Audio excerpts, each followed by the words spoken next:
I think that's one of my favorite things about all of these stories is you actually see that woman grow and change. And it's so powerful to watch that.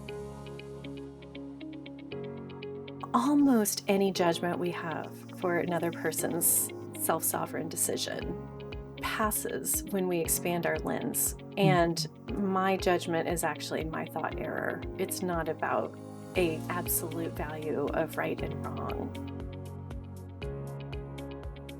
I think curiosity is where we find the greatest empathy and compassion. And that's where we find the deepest joy. You're listening to Solving for Joy. I'm your host, Dr. Chrissie Ott. Hello, everyone, and welcome to today's episode of the Solving for Joy podcast. I am so happy to be joined today by my friend, Becca Thompson, Dr. Rebecca Thompson. We call her Becca. She's a family medicine and public health physician, an advocate for women and children, and someone whose presence is as thoughtful as her words. Her new book, Held Together, is a shared memoir woven with the voices of women navigating the complexity of creating and sustaining family through joy, heartbreak, and everything in between. It is tender, brave, and full of moments that invite you to slow down and really feel and connect with their stories. Becca has a way of making space for nuance, for truth, and for the small moments that often get overlooked but matter so much. Today, we are talking about this book, how it came to life, what it's taught her, and how we hold both the beauty and the ache as we solve for joy. And I'm so glad you're here. I'm so glad to get to talk about your new book and share it with our listeners. Becca, welcome. Thank you, Chrissy. Thank you for that beautiful introduction and for the invitation. Absolutely. I don't remember what post you happened to share in our Oregon Women Physician group, Mhm. Facebook group, but I was so excited to know about this book. And we connected, and Mhm. I got to read an advance copy. And it was just so, so beautiful. And I know so many women whose stories would fit between those covers. So Hmm. I'd like to just kind of zoom out a little bit and talk about how the memoir came together. I'll just Mhm. give the listeners a tiny little sense of it. This is a Mhm. memoir that weaves Becca's story of becoming a mother, complicated story of becoming a parent, in with the stories of other women. And it is not just all about fertility. It is not all about one thing or another. There are many different challenges in this set of beautifully tapestried stories of coming together as parents, as mothers. So Mhm. give us a little grounding story about how this came to be. Well, I think the origin of this really is back when my husband and I were first starting to think about having a family. It was as I was finishing up my initial residency in public health and preventive medicine and just starting out as a new attending. And in really quick succession, we had a series of losses, including some that were life threatening to me. But even as a physician, it didn't protect me at all from how hard this was, how isolating it felt, how overwhelming the whole thing was.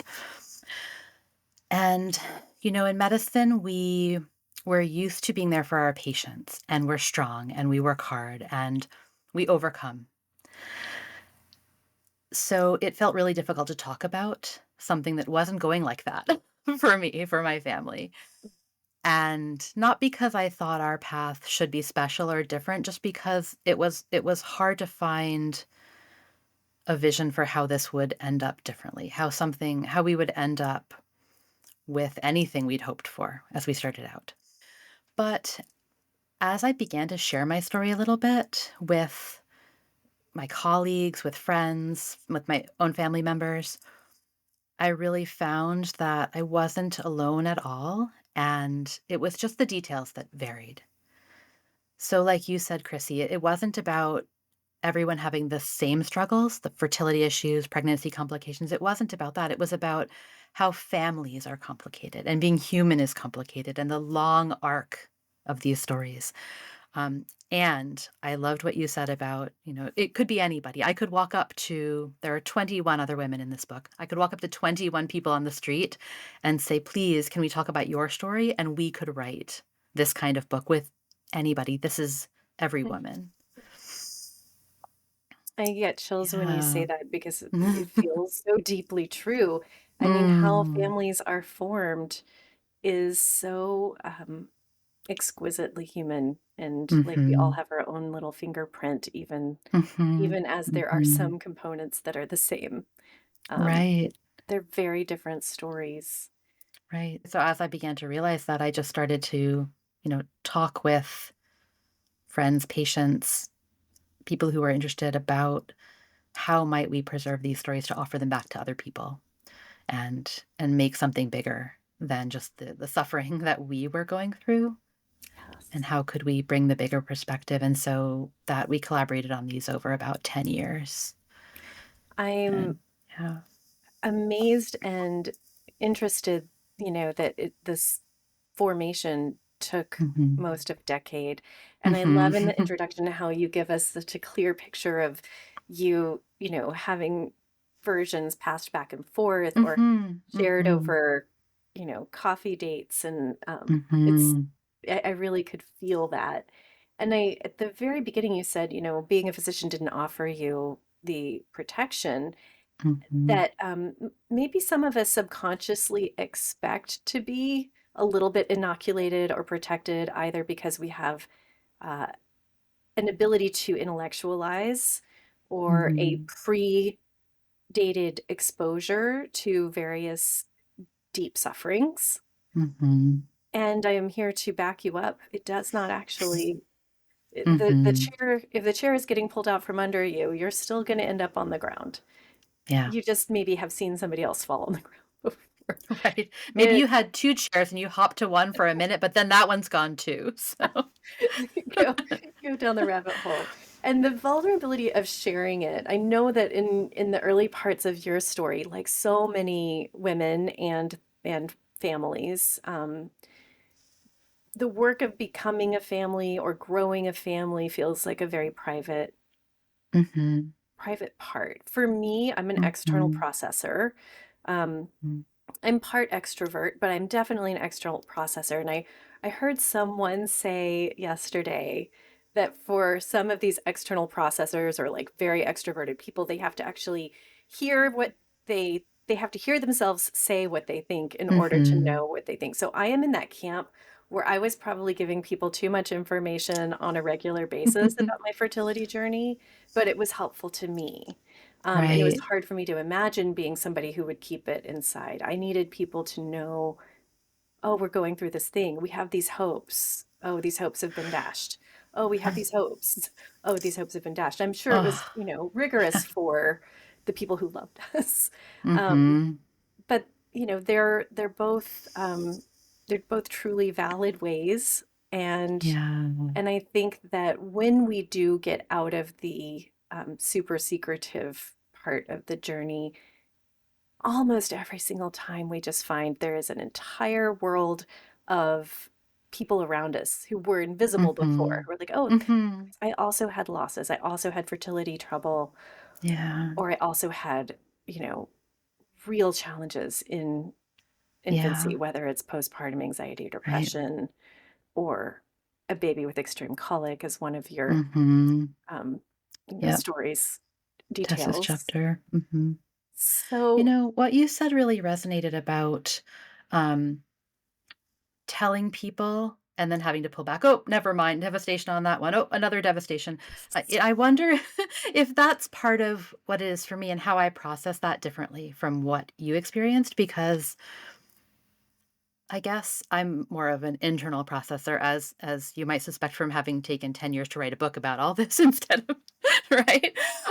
But I think the hardest part for me is about the waiting and the not knowing in between times, and so there must be something in me that wants to spare other people that, right? And so when you don't share things from the beginning, when I didn't share things from the beginning, I didn't have to feel bad about giving them this burden.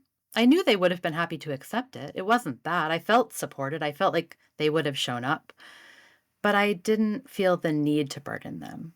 And yeah, it's a really interesting contrast from what you're saying. It really is. I am sure that, a deep dive into the underlying beliefs and motivations would bring us lots of interesting fruit, And they're both nothing is wrong. Those are both valid ways to process, but it's a 100%. really interesting difference. Yes.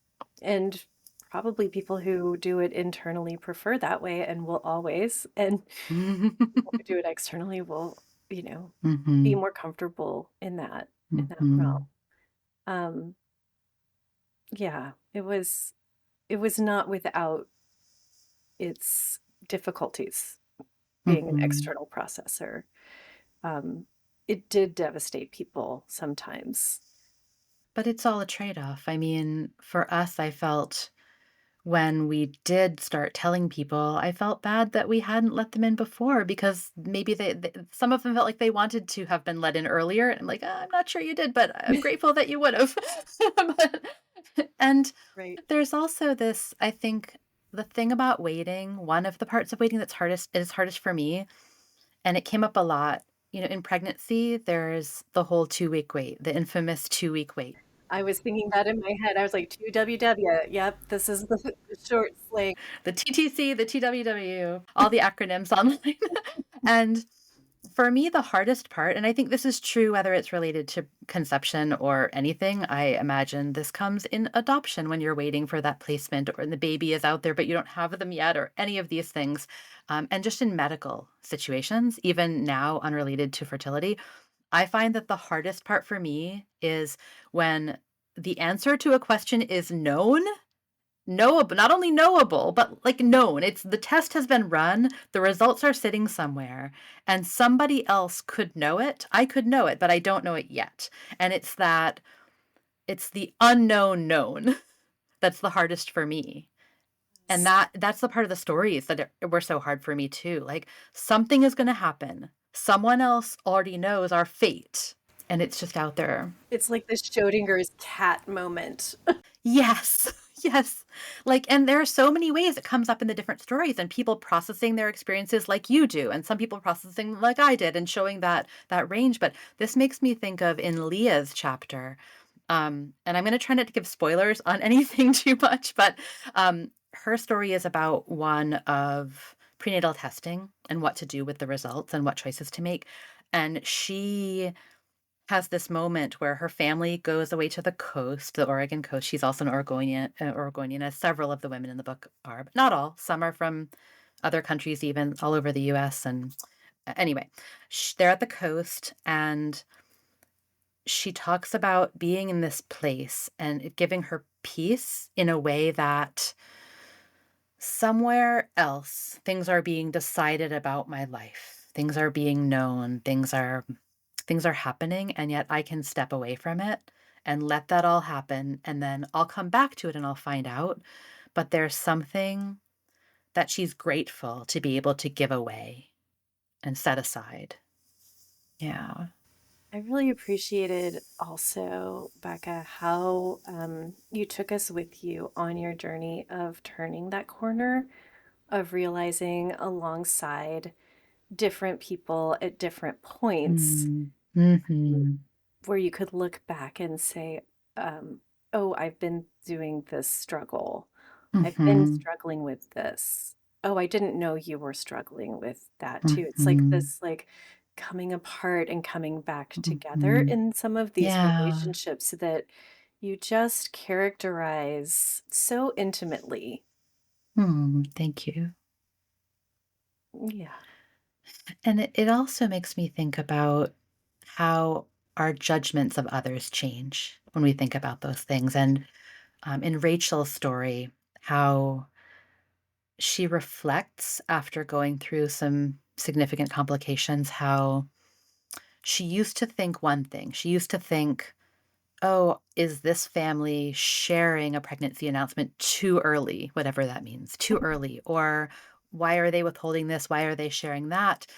She realizes and she feels like really grateful for the insight now that she had felt too quick to judge others about how and when they chose to share their story. And she realized that, again, two sides of things, right? You can hold off so you don't have to bring people into the pain if it isn't working out. But also, she realizes, well, I want these people to know and to be there if something doesn't go as I had hoped. And so even though others might now think I'm saying things too early, I want to tell them so that they can walk it with me, whatever the outcome. Absolutely. So even one individual changes how she processes things Yeah. and why. Yes. I can totally see that. I think that my journey was a little bit the opposite direction after sharing early and often. We Mm, then probably mhm, landed at a little bit more of a medium point, not mhm. too much, but like like For 5% you, for you, you're more for medium, me. I'm relatively speaking. exactly. I This brings up so much, I think, insight to judgment and the habit we Mm, have of judging situations, our own, but especially those of other people. And I will, mhm, just like humbly admit how much judgment was part of my woundedness on our mm, fertility struggle, mhm. because I couldn't have what I so desperately wanted for quite a long time. Right. When I saw other people doing it differently than I would do. And I was a Mhm, pediatrician. I am a pediatrician. So mhm. I was in primary care practice at the time and Right. caring for very lovely families who would make different decisions in the care of their child than I Mhm, would. And the, emotional reaction, even if I tamped it down and maintained lots of professional, um, you know, behaviors, I would often feel dysregulated inside. I would round, for Right. example, in the hospital and see women who were having babies in the midst of their substance abuse journey or in the midst of their Mhm. homelessness journey. And it could just be about, whether you're co-sleeping or not that I had judgment. It could be what your vaccine hesitation level is, if any, Right, that I would have right. judgment. So each and every decision point felt like I wasn't getting to flex my decision muscle. And if they weren't doing it Mhm, in a way that I would mhm. do it, I would feel pretty unhinged and kind of angry at the whole universe, Right. It frankly. feels unfair. There's some unfairness. You're like, "I'm Oh, willing to do anything. I'll do everything right, I promise." right. I followed all of the rules. I followed the I have a rules. healthy body. There's no reason, blah, blah, blah, Right, anger, anger, not accepting reality. And right. all of that aside, what I'm really after right here is that piece of judgment where almost any judgment we have for another person's, self-sovereign decision passes when we expand our lens wide enough. If Mhm, we're only mhm, looking at that tiny circumstance and it doesn't make mm, sense and it's easy to judge, we just mhm, like zoom out 5,000 feet, zoom out mhm, 10,000 feet. We're like, oh, this makes sense in the arc of things. And mhm. my judgment is actually my thought error. It's not about a absolute value of right and wrong. I Right. think that is wisdom. That is the work of a lifetime Yeah, because we all have a tendency to make meaning and judgment yeah, out of circumstances around us. yeah. I mean, I really do hope that these stories in Held Together help people feel more patient with and that's the part of judgment, right? Not to jump to the conclusions, right? So I hope that they make people feel more patient with others because you really truly never know what's going on with someone else individually or in their relationships. And then I think the even bigger reason that that's important, why like to try to even understand someone else's perspective is that I think curiosity is where we find the greatest empathy and compassion. And that's where we find the deepest joy. Mm. Absolutely. Yes. And we just don't get to see the whole picture. Right? We It, never do. it's not. People share parts, but eh, And the story that, I alluded to a minute ago, which is the one that sort of mhm, illustrates this the most to me, is, when you know, one person is suffering through can't get pregnant or can't stay pregnant. The mhm. other person has just had an apparently healthy, perfect baby, but we Yeah, don't know that Tess's behind story. closed doors, they are absolutely like their highest level of suffering imaginable because this baby will Mhm, not eat or will not sleep or will not stop mhm, crying. Um, mhm. that something feels completely not okay in their Right, world.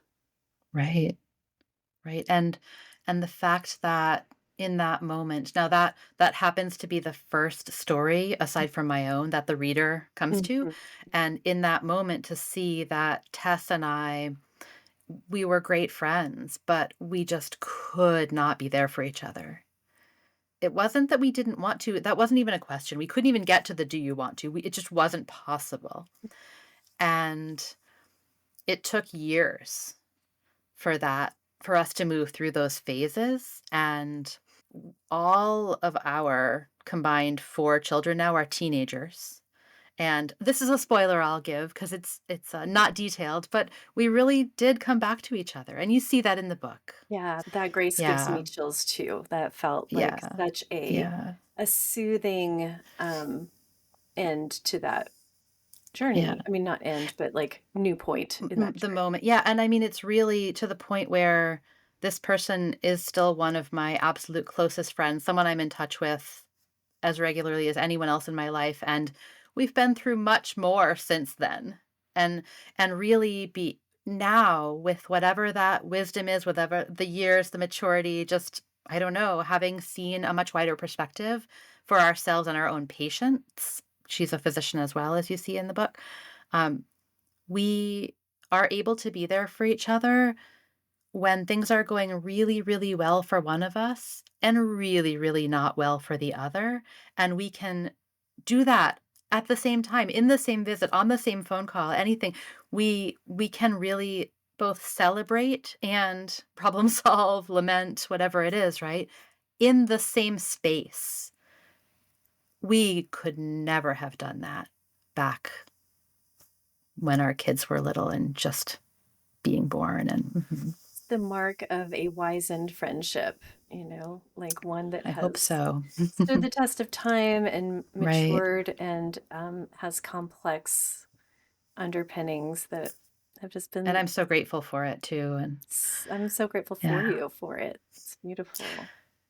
A lot of the chapters talk about these ideas, another one that comes to mind is Erin's chapter. She talks about the experience of raising a child with a complex medical illness, and she has this sense when she's younger, less experienced as a parent and a person of everyone walks the same path, and, sometimes one path might be curvier than the other, but we're all here together and moving along, and then she comes to feel that actually, nope, I have stepped off the path entirely. There are no maps. There's not even a road. I'm just over here somewhere and everyone else is walking by.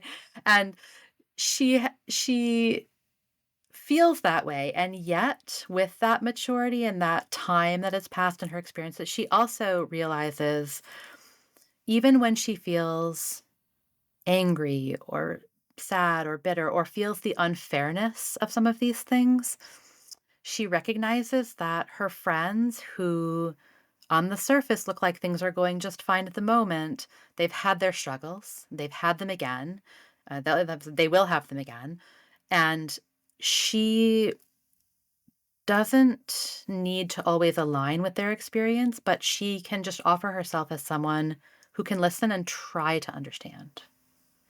And to see her change in that way through the chapter, I think that's one of my favorite things about all of these stories is you actually see that woman grow and change. And it's so powerful to watch that in her. I wish that I could pour this book into my 30-something-year-old brain as I Oh, was going through right. these arcs and be like, okay, these are stories like my own. They Right. have these different outcomes. Mhm. I can be patient. My people are going through things too. Mhm. Yeah. Um, let's talk about how writing the book is a an act of solving for joy for you. Mm. Well, I generally reject all sorts of Pollyanna #silver lining kinds of things. So Mhm. this is my way to make meaning.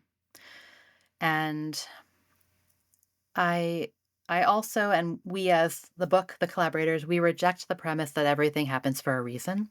So instead, we say we will make meaning out of everything that happens. And that's a really different lens to me. It sounds subtle, but It has agency. yes, absolutely. Agency and purpose Mm. and using a creative lens. So I don't think any one of us would have chosen what we've been through. Certainly know if we could go back or if we could have looked ahead, yeah, no one would say that in this book, I don't think. Um, but everybody, I think it's fair to say, whether they, literally expressed this or through the process felt like they came to this, everyone has felt like, well, I wouldn't be who I am now if I hadn't gone through this. And so I guess I'm grateful for that.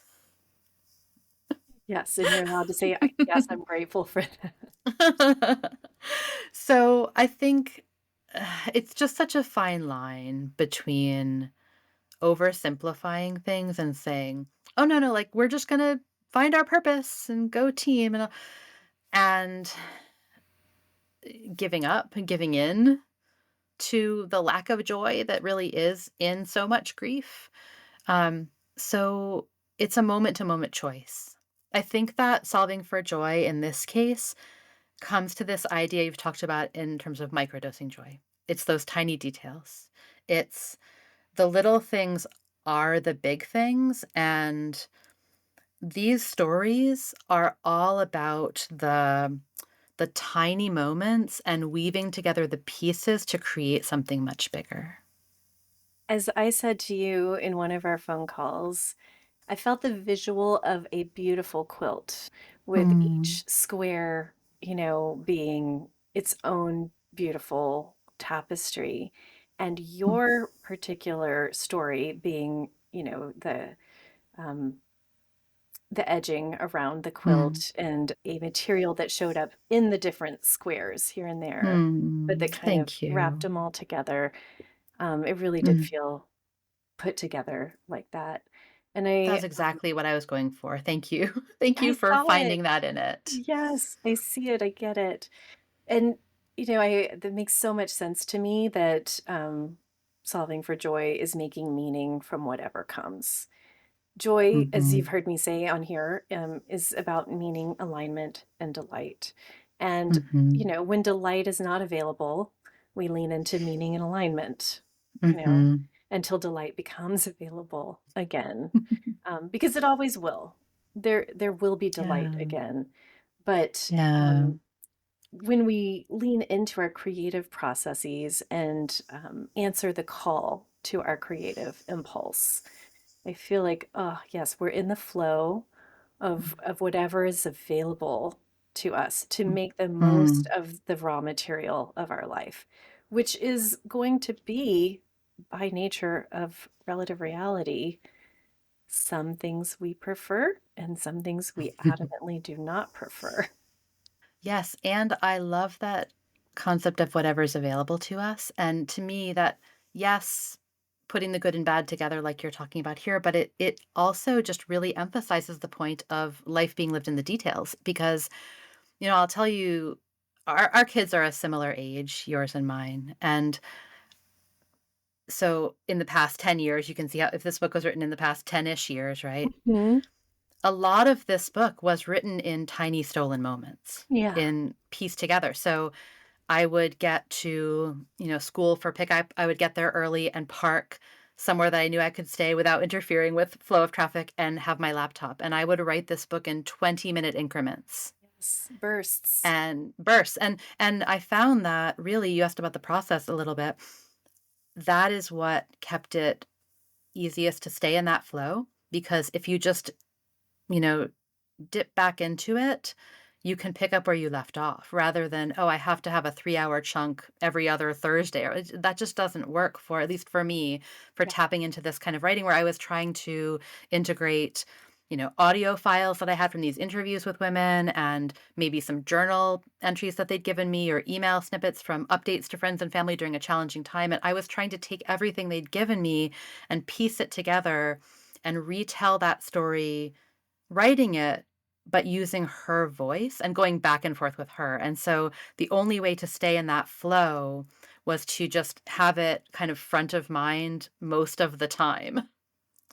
And I would be working on several chapters at once and going back and forth with people, but yeah, each one took several years in I mean, itself, kind of. truly, it's just this is a figurative quilting. I mean, I see the tiny I hope triangles that so. I hope you had in so. your purse that like you were Right. gonna like Yes. work on while Yes. waiting, During the right? lecture or whatever. Yeah. Yeah, these Yeah. stolen moments, I think you Yeah. said. Mhm, mhm, that we just let go by without considering them, and, yeah, I do that plenty also, but in Mhm. this case, I was grateful to be able to, again, make something bigger out of small things. And it's not lost to me that the moments were stolen because you were busy parenting much of that time, Mhm, working as well, but, exactly. you know, Yes. parenting. Yes. One of the themes that you give us a glimpse of from the beginning through the end of the book in this beautiful thematic way is a relationship to the kiwi Mm, and this yep. arbor outside of. Yes. Opening scene and closing scene in the Kiwi Yes, Arbor. yes. Yep. Tell us a little bit about that and how is it doing? Yeah, it's doing great. Uh, when the book opens, you see that I'm recovering from a surgery and am no longer pregnant. And so, in order to figure out something purposeful and tactile to do during that recovery time, um, my husband and we had moved into our home in about the past year before that. We were still, doing projects and things and making it our own. And so one of the projects was to build a kiwi arbor. We'd heard about these little hardy kiwis, baby kiwis that grow well out here. We used to drive down to Malala to buy some, and we're like, we can grow those in our yard. So we mapped out and built a kiwi arbor, bought the plants, all of that. So the opening scene of the book is building that arbor. And throughout the book, you do kind of see the arbor, the kiwis, the plants growing, and how they climb the arbor and how they develop. And um, it's an obvious metaphor for many things. um, but it's it's also, I really wanted to tap into the idea of seasons of life in this book and watching growth and change. And it just happened really naturally because that was where the story started to me. That was where I kind of changed how I was going to react to the Mhm. complications. Like, what am I going to do to keep myself engaged and processing? And this was one of the things. And as I said, at the beginning of the book, these plants take years to grow and years to deliver their first crop, around 7 typically. And we were prepared to wait. It's such a touching and grounding metaphor. I'm so glad that you Mm, have it in real life. thanks. And I also was It's real. totally distracted by the thought, what? I could grow kiwis in my You yard. can't. Only it'll take you have to be really patient. It's a Right. metaphor. Okay. Yeah, and Okay. it's in our yard. I mean, it's a place that I pass through or see. It's outside our bedroom. I see it. I'm in it most days. I see it every day. I'm in it most days, passing through and mhm. Okay. Maybe you'll share a picture of the kiwi with me Yes, so we can if watch it. it's on my website even, there's, Kind the of. kind of banner on the top is the kiwi plant. Oh, Yep. Yeah. even better. One of the Yeah. things we talked about that I was really touched by when we were talking before is about all of the thank you notes to mentors, teachers, and Mhm. clinicians who have shaped you. We're just a few weeks out right now from, National Doctors Day, which Mhm. I'd like to rename Thank a Doctor Day. Yes, I And love that you idea. have thanked so many people who contributed to this. Yeah. Um, I don't know that I'm going anywhere in particular with this. Maybe it's just it'll spontaneously spark a reflection for you, but there are Yeah, no, I'll so many. echo that. I'll for sure. I'll pick up on that. I I just everything about this book is not just about me or my family story, and I want to touch on that question about thanking doctors, but first, I want to say how much I appreciate the collaborators and to thank them. Yeah. Because, yeah, sure, I could have walked up to 20 some people on the street and with their consent and interest collected their stories and talked with them and done that. But these are the people who did say yes. These are the people who knew about it and wanted to participate and grew over time, and these are the people who have been patient and trusted this project over that decade, right? And I mean, to say I couldn't have done it without them is, I mean, by definition, that's true. It's a shared memoir. It's all of our stories, but that just doesn't really get at what that means because it's because of being able to share other people's stories that this project is what it is and can bring so many perspectives. I just I'm so grateful to be able to work with them, and still I this is the beginning. Now the stories are out there and I can't wait to see what they do. So I just wanted to really make sure that the emphasis is on thanking them because this has been the most rewarding thing I've ever done professionally. I can't imagine anything else I can do in the future that could be more rewarding. So I just want to do everything I can with this project to help other people feel less alone too. So, all that said, of course, there are so many amazing clinicians and just teachers and people who've, for each of us, brought us to this moment. And so in the acknowledgments, I have a pretty long string of acknowledgments to try to acknowledge all those people.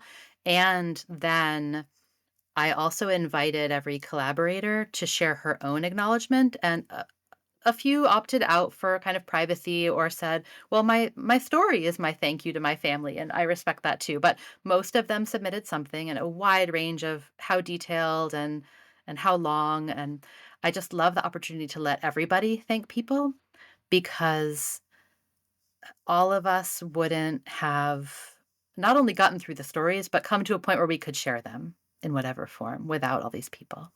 Um, and so I guess the one other detail I would say is that in terms of my own medical team, well, you see one of those people portrayed in the book. That's Devora's story, and you see her throughout my story and the amazing things that she does to help me.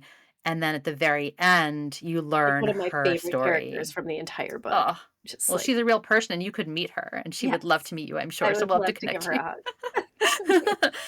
So, and you get to learn, how she became that person who cared for me exactly as she would have wanted to be cared for herself. And so not only do I thank her as a collaborator and as a clinician for me and my family, um, I went through the list of people that I thanked in the acknowledgments and I emailed every one of them. I even went so far back as to find um, you know, physicians who'd cared for us back, what was it now, 18 years ago during our complications, who live on continents all over the planet, literally. Um, and college professors who I was an anthropology major, so people who inspired me in terms of telling life stories, reconnected with several of them who have just been amazing, so supportive, enthusiastic about the project, giving ideas for literary festivals to come to, and then learning Mm. about their books and their partners, their husbands, wives' books about family stories, and I've bought some of those books and I'm reading them. It's the Mhm. ripples are just amazing, and that's why I want to thank everybody is to find these to tap back into those connections, and it's been incredible already. It's so rare to do such a thorough job of thanking and acknowledging. Um, and I want to celebrate it. I think that's why I brought it up, really, is because Mm, it is its own gift. It gives back to the original giver. Somebody gave you education, somebody mm. gave you care, Right, and then right. it completes this circle, which is Mhm. beautiful on an energetic Right. level and satisfying and resonant. And it gives birth, no pun intended, to like more ripples, right? It's Yes, like, oh, yes, and it now I get lifts to them read up. this other book, which is I'm going to share with somebody else who will Mhm. then benefit, who will share with somebody else. And who knows Absolutely. what that spark of chi Mhm. does in the world, all Mhm. because you answered this call. And Yeah. also because you are you who happen to have studied anthropology and saw your whole life through the eyes of somebody who studied and was open to Right. studying anthropology instead of just biochemistry, which is beautiful and amazing, but like Yeah, a different different lens. lens, and Um, how rare and worthy of celebration that you got mm, to do that deep dive of thank you, gratitude and acknowledgement. thank you. And it's another example of the details and the small pieces that we stitch together because Um, I got some really good advice early on in working on this book, and I don't remember. I think I actually read it several places and heard it from a few people, but don't wait to try to write your acknowledgments until like every the rest of the manuscript is done because you won't remember everybody. And so I started a note a long time ago, like years ago. And I've been trying, and there were many I added at the last minute, remembering, oh, wait, and this group of people or things that happened or changed. But in general, I started a document a really long time ago so that I could try to remember. And it's Freaking such a brilliant. long path. It's the ways that the little details add up that can become so meaningful. And this is just a very practical example of how that played into the book. That is a beautiful piece of advice, especially for folks who are acknowledging right now that they have stories or that they're part of Right. stories, that Right. they have a calling to tell and they might not know Mhm. what to do about it. Yeah, So, don't be intimidated, just start somewhere. 5 minutes, write it down in between scrap paper, note on your phone when you're waiting for school pickup, whatever it is. You don't have to have the perfect moment preserved to start doing the work. and you don't have to have a manuscript completed to Mm-mm. talk to a publisher or a hybrid publisher or think No. about self-publishing. You don't have to have everything done. These are new Yeah. revelations for me, and I think there's probably lots of Mhm. people like me who are like, "Huh, I wonder if my book wants to come Mhm. out, at Mhm. some point. I have stories." And Um, don't decide yet about what to do with it. And this really comes to some advice that I gave each of the collaborators when, some of them used pseudonyms and some of them used their full details, names, everything completely unchanged. I say that all of the stories are true, but not every detail will be accurate. it's a We perfect way changed of some and saying we it. didn't, yeah, Yep. we didn't correct her if she said something happened. The color of the carpet was this. We don't make her fact check it. Um, but like, just don't think that so I said to them, "Don't think that you have to know what you're going to do with your story, like, let's talk about it. Please tell the most honest, true, real version of your story that you possibly can. Then we will decide what names to put on it and any details you need to change it." And so I'd say the same to anyone thinking about writing their story. Just start putting it out there. You don't have to have an agent or have a publisher or even know if you will publish it or just you want it for yourself and your family. Just start following those instincts of what you want to do. And I mean it takes years and that's okay. Yeah. What I'm remembering right now is I had a conversation earlier this week. Listeners will have recently heard this conversation with Cesar Cervantes, who's a speaking coach and a Mhm. speaker. And, his advice to people who would like to do more speaking and get better at it is don't make yourself the hero, you know. And what you did here in this book is you shared your story without making your story an extreme focal point, without making your story the hero of the whole thing. I Hmm. mean, it's a unifying That's component, oh, but I it's, love that. Thank you. yeah, I think that's really well done. And Mhm. what might you say to somebody who's in the hard middle of things around forming a family right now? Well, the in between is the hardest time. It Hmm. really is. It's that the known unknown and the unknown known. You're kind of all in it, and um, I think that right, no matter what we are at, sort of in this moment, it's always an illusion that our story is resolved. Always So in the we're middle. all in the middle of it. We're always in the middle.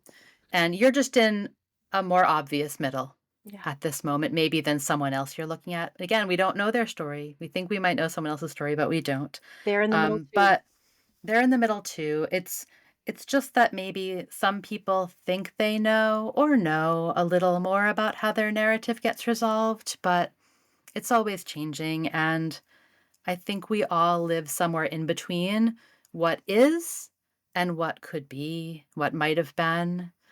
Um, and I think just find other people who are struggling with that. It doesn't have to be for the same reasons, just other people who are curious and other people who are willing to connect and just get through it together, even if you're not aligned about the same experiences. You can be aligned in your questions and your wonderings and help sort it out together.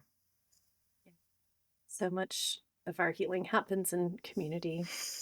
Mhm. Good to not go through it alone. Mhm. Absolutely. I have a strong desire to see this become a like television series because I think That that sounds fun. each one of these chapters is like just such a beautiful arc in and of itself, and to have your story Thanks.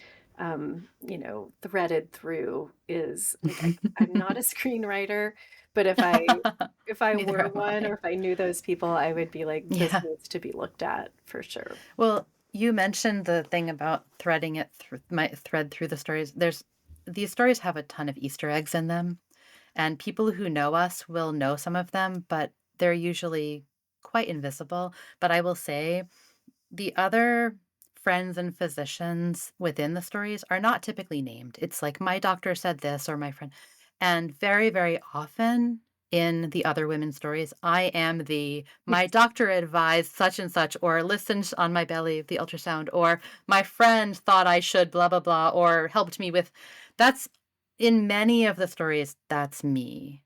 But I don't want that to be known because, again, it's just Not the all point. every woman universal. Mhm. But I love that idea of being able to bring out where some of those moments intersect, because many Yes. of these women know each other too.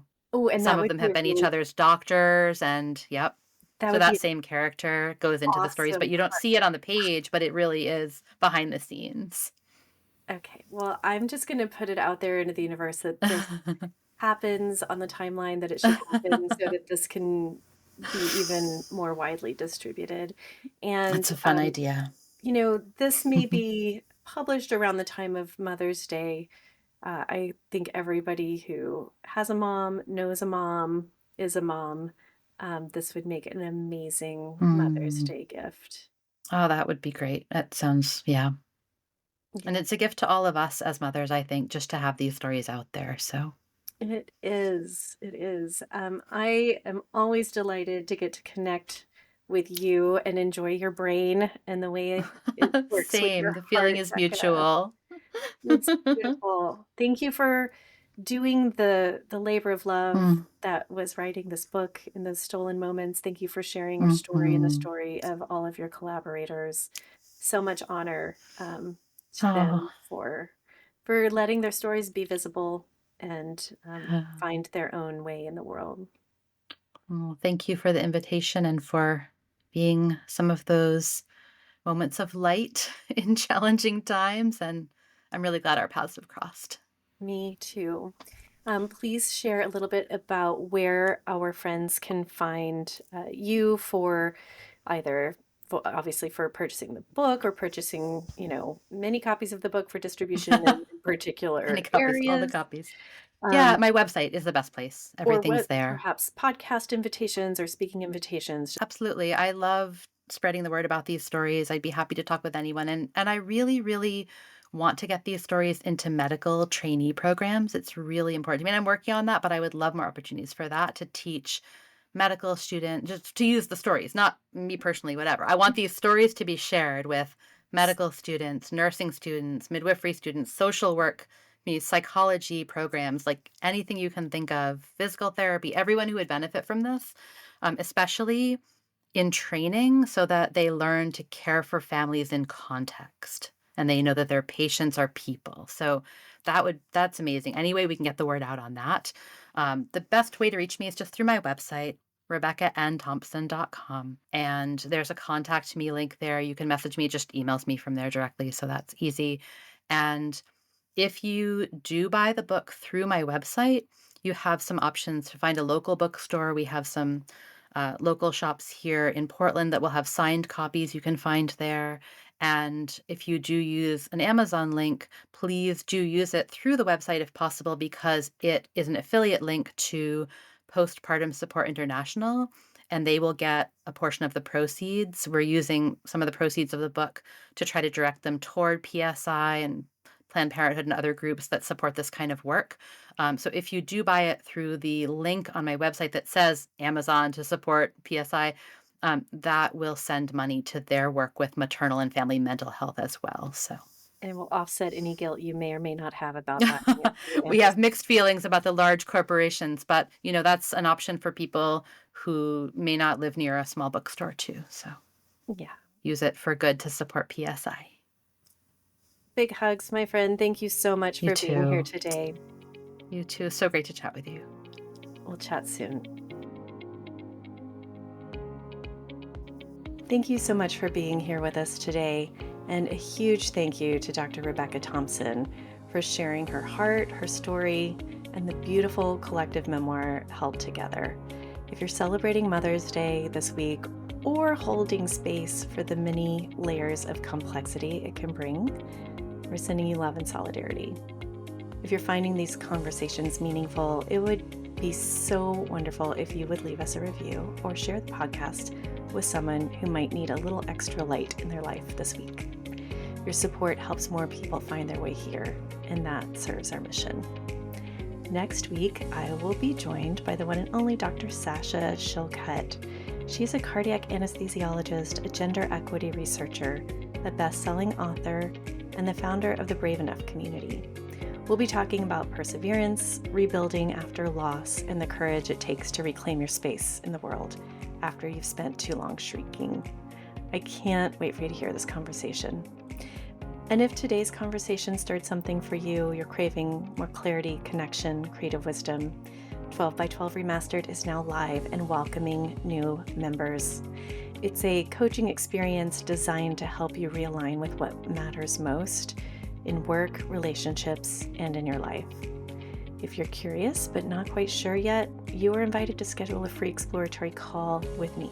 No pressure, no expectations, just a little bit of synergy and to see if we fit. If you're a physician coach or leader looking to grow your impact and be in community with others doing this beautiful, brave work, I hope you'll join us in November at the Physician Coaching Summit. You can find all the details, including our incredible speaker lineup, at thephysiciancoachingsummit.com or on any of our social media pages. We'd love to welcome you. As always, I'm a physician, but not your physician. Nothing here is medical advice, just personal stories and reflections offered in the spirit of connection and healing. Big thanks to our team, Kelsey Vaughn, producer and creative heart behind the scenes, Alyssa Wilkes, who makes every episode sound as good as it feels, Denise Crane for her steady brilliance in operations, Shelby Bracken, cover photography, and Dennis Kishcook for the music that carries us home. And to Sue, my partner in life and love, thanks for always walking this path with me. May we honor the beauty and the sorrow, hold space for every kind of motherhood, and find joy in the small sacred moments that stitch us together. See you next time.